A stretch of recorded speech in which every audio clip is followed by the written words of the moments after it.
Welcome back to the business show where we're talking about all things money and finance. Today I'm going to be talking about how to buy a stock. And I know I'm looking a little different today without wearing my hat, but this is new me. So let's get beat! So number one on the list is to educate yourself on stocks, read books about stocks, and watch videos.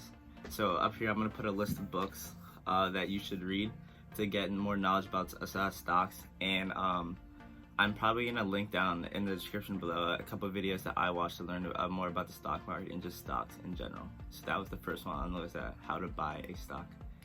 Number two on the list is to do research about online brokers such as Robinhood, Webull, TD Emerade, what else? There is so many more, but I suggest, this is just suggesting, this is not financial advice, is to start with Webull or Robinhood because they're more beginner friendly. I would start with Robinhood, even though they had that whole thing about GameStop before.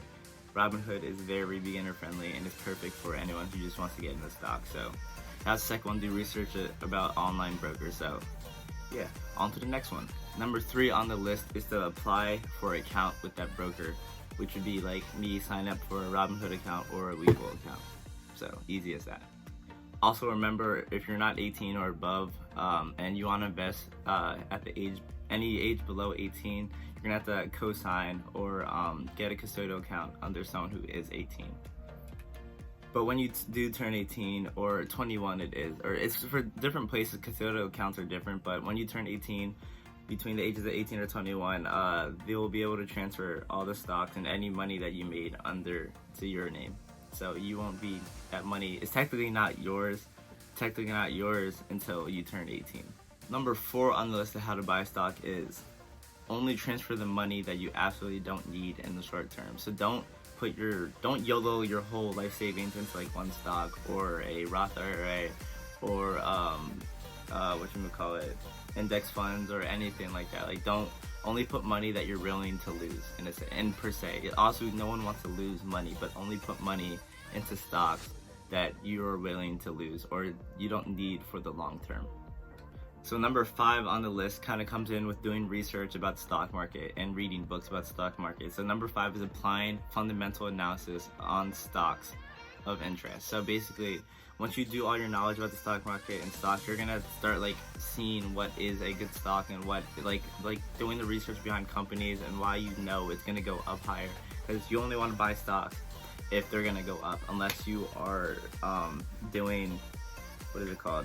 I forget what it's called. Why it's blew my. I'm probably gonna put it on the screen because I completely forgot what it's called. But so basically, doing the research on stocks and stuff like that, and finding which ones you guys want to invest in. And like there's like YouTube videos online. It's like, oh, look up the hot stocks of say August or like September or 2021. Don't follow those because like some people might be getting rich off those, but like other times, like the people who are making those videos don't even know what they're saying because they don't even do research. They just get it from another guy, and another guy gets it from another guy, and it just goes on forever and ever. So like the person at the end probably doesn't even know what they're doing. They're just saying random stuff that they think is gonna go up. So do your own research on stocks. So when you do lose money, it's all on you, and you can't blame it on someone else. And number six on the list, and this is at the point where you applied for the brokerage, you got accepted, you did all your research, and now it's time to order and fill in how many stocks you want to buy at which price. So basically, say I'm on Robinhood, and you go to Robinhood, you go to sell, then you place an order, then you pick how many. And the thing with Robinhood, you don't have to buy a whole share of a stock. You can buy fraction shares. So basically, like if say I want to buy Tesla, and Tesla stock's probably between 600 700 right now, I can put $10 in if I want to. So that's a good thing about Robinhood, and like a lot of other brokerages don't have that. So, but yeah, you get to the point where you buy the stock. I said sell, but they usually say trade. Then you click trade, then you press buy, and you put in how many shares or how much money you want to put into that stock at what price you want to put in. So yeah. Number seven, well done. You are a investor now. Yeah, you might not put in 25,000 or something, what you see these big gurus put in, but you did something, and that is the start to your financial career and your career as an investor, if you want to call it a career, even though some people just do it as a side thing. But congrats, you did it. You are an investor now. And last on the list is to keep on doing research. Always gain knowledge. Knowledge is key when it comes to making money. Also, now you can start building your portfolio, and when you're doing more research, you get more knowledge about stuff, and you can start investing more money and build your portfolio over time, that you keep on growing and become one of those rich gurus that you see on the internet and have a Corvette and Porsche in their driveway.